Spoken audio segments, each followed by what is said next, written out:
নজর রাখবো এবার বরুণ খুনের মামলায় বিশেষ সরকারি আইনজীবী নিয়োগ।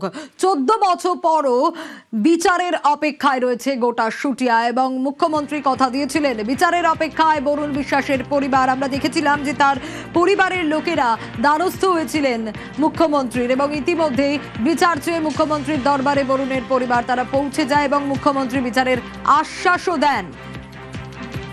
বরুণ খুনের মামলায় বিশেষ সরকারি আইনজীবী নিয়োগ, মুখ্যমন্ত্রী বিচারের আশ্বাস দিয়েছিলেন, পরিবারের তরফ থেকেও তা জানানো হয়। আর এরপরই বরুণ খুনের মামলায় সরকারি আইনজীবীকে সরিয়ে নিয়োগ করা হলো বিশেষ সরকারি আইনজীবী। এদিন 37 নম্বর সাক্ষীর সাক্ষ্য নেওয়া হয়। পরবর্তী শুনানিতে বরুণের বাবার সাক্ষ্যও নেওয়া হবে এবং এই মামলায় মোট 76 জন সাক্ষী। 2012 সালের 5ই জুলাই খুন হয়েছিলেন গাইঘাটার শুটিয়ায় প্রতিবাদী শিক্ষক বরুণ বিশ্বাস। উইটনেস সাক্ষী নাম্বার 37, তার সাক্ষী হলো যিনি বর্তমানে প্রেসিডেন্সি কারেকশনাল হোমের সুপারিনটেন্ডেন্ট। তিনি আগে দমদম কারেকশনাল হোমে সুপার ছিলেন, যেখানে একজন আসামি যে জেলে ছিল তাকে আরেকজন আসামি বাইরে থেকে তার সঙ্গে দেখা করতে এসেছিলেন এবং সেটা ষড়যন্ত্রের সেখান থেকেই হয়।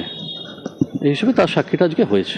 আর নেক্সট দিন 31শে অগস্ট দিন ধার্য হয়েছে বরুণ বিশ্বাসের যিনি ভিকটিম তার বাবাকে, যিনি তাকে সাক্ষী দেওয়ার জন্য ডাকা হয়েছে। মামলা দ্রুত শেষ করতেই হবে। মামলা এখন সব জায়গা থেকেই মামলা যত দ্রুত সম্ভব শেষ করা হবে। বরুণ বিশ্বাসের মামলায় দুটো চার্জশিট হয়েছিল। এই দুটো চার্জশিট মিলে টোটাল 76 জন সাক্ষী তাদেরকে সিআইডি বা ইনভেস্টিগেটিং এজেন্সি সাইট করেছে।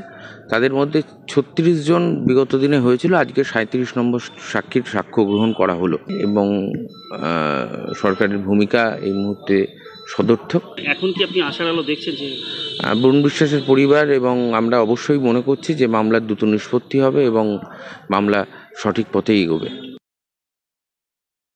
আমরা আশাবাদী নতুন যিনি আসেন আমাদের সহযোগিতা করবেন, আমরা বিচার পাবো। পুরনো আইনজীবী যিনি ছিলেন তিনি কোনোভাবে আমাদের সহযোগিতা করেননি, বরঞ্চ আমরা কোর্টে গেলে বাধা হয়ে দাঁড়িয়েছে। এই 15 বছরে পড়লো এতদিন এরকম একটা নৃশংস খুন, তার নিষ্পাপ ছেলেকে খুন করলো, কোনো ইনভেস্টিগেশনই ভালো হলো না নতুন করে। তাই আমরা নতুন করে আবার চেয়েছিলাম নতুন করে আমাদের একটা সিট গঠন করে দেওয়া হোক। মাননীয় মুখ্যমন্ত্রীর কাছে ব্যাপারে জানিয়েছিলাম, উনি করেও দিয়েছেন। সিআইডি এসেছিলেন, আমাদের সমস্ত কথাবার্তা উনি শুনেছেন। তাতে আশা রাখছি নতুন আইনজীবী আমাদের দিয়েছেন, তারা কোনো ভরসা আছে, থাকবে আশা করি।